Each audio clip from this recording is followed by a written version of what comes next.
I'm Gary, and this is Coasting with Culture, which is all about combining theme park visits and riding roller coasters with various cultural experiences around the world.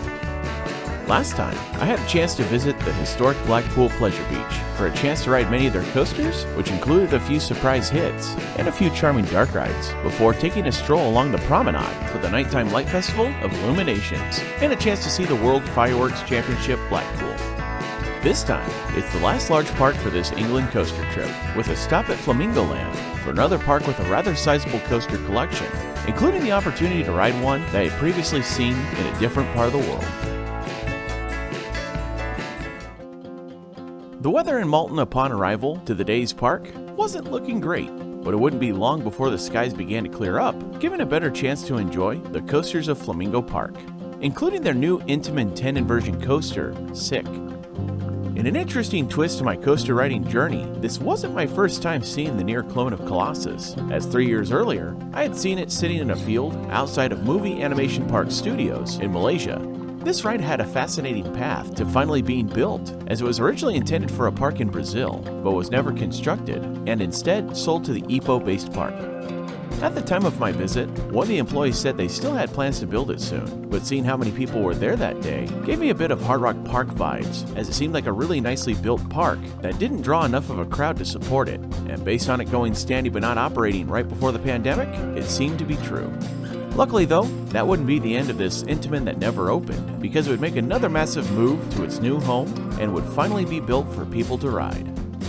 Sick's layout is only slightly different than Colossus in that the drop from the lift hill is more immediate rather than having a bit of an elevated turn going into the first loop, but from the loop onward, there isn't much difference.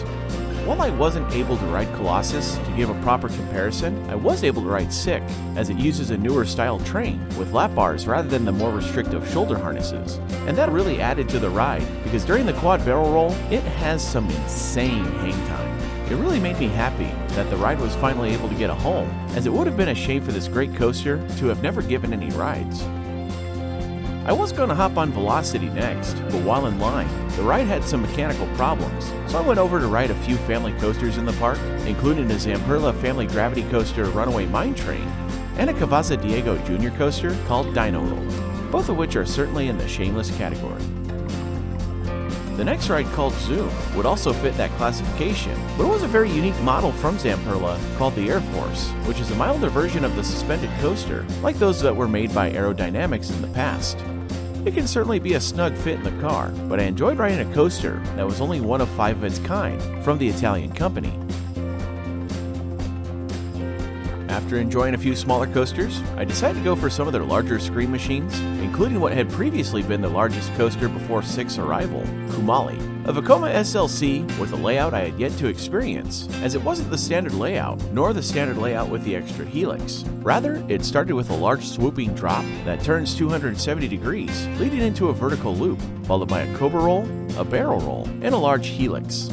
Its layout seems to help minimize some of the discomfort that this coaster type is known for, although I have to admit, I might like the idea of a standard SLC layout more, if it wasn't as rough as it usually can be. Next door to it was their S&S El Loco coaster, Mumbo Jumbo, which, like many of their other El Locos, offers some great pops of air and the interesting outward banked elements that the coaster type is known for. This ride was once the record holder of steepest first drop in the world at 112 degrees, until the opening of Takabisha at Fuji-Q, but it still remains a great example of the great time El Locos can offer. Those good times would take a minor hit though, as the next ride was one of the more painful models in existence, their Zamperla Volare. Having been on a few already, I pretty much knew what to expect, although riding Hero was the first time I'd ridden this type of coaster with someone that had a fairly deep Scottish accent, and hearing them use some very colorful language during the ride made for a great laugh, so that was certainly better than the usual Volare experience. After completing that loop around the park, I found that Velocity was back open, so I took a chance to ride my first Vekoma motorbike. Having been on several Zamperla moto coasters, this ride has a far less compact layout than most of them, giving it the ability to carry more speed throughout the course. And it does more with its layout than Pony Express at Knott's Berry Farm. Speaking of smaller coasters, the last coaster I rode was a smaller but very interesting version of the Zamperla Twister coaster, Twistosaurus. While most of their Twister coasters are built like a traditional spinning mouse, this layout is more compact than the standard spinning mouse layout, and rather than having individual cars, it's a train of 4. This ride surprisingly is also part of a world record, as the oldest man to ride a roller coaster made it his ride of choice. I wouldn't have expected someone who was 105 years old to choose a ride with a lot of spinning potential, but perhaps he was a fan of it.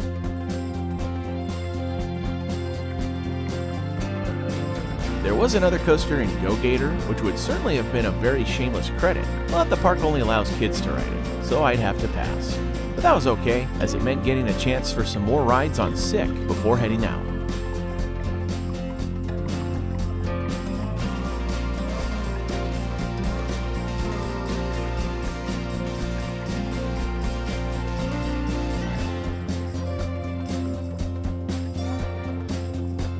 This was a day where I didn't mind the parks closing a bit earlier, because after Flamingo Land would be the longest drive of the trip, as I had a hotel around 3 hours away in Peterborough. But along the way, I made a stop at York Designer Outlet to see what the British pizza chain Pizza Express was all about. I really enjoyed the golden cider that I had from Cornish Orchards, and Pizza Express's dough balls that came with garlic butter were delightful. As you can tell, they made it with a high-quality dough, just like their pizza, which was also quite good. The staff was also great, as they proved to be quite friendly and understanding when I told them I accidentally left my wallet in the car, so I left my hat as a sort of collateral to ensure that I'd come back to pay for my meal. And the drive to Peterborough would bring the day to an end, wrapping up the last of the larger British parks of this trip. But there were still more coasters to ride in the last couple days, between smaller parks and a non-traditional venue that was also hosting a brand new Halloween event. Thank you for watching this Coasting with Culture video. If you enjoyed it, please give it a thumbs up and click the subscribe button below to see future videos here on YouTube, like these ones which you may enjoy as well. Additional content can be found at coastingwithculture.com, and you can also follow Coasting with Culture on Facebook, Instagram, and Twitter for announcements, previews, and updates. Thanks again for watching, and until next time, take care and safe travels.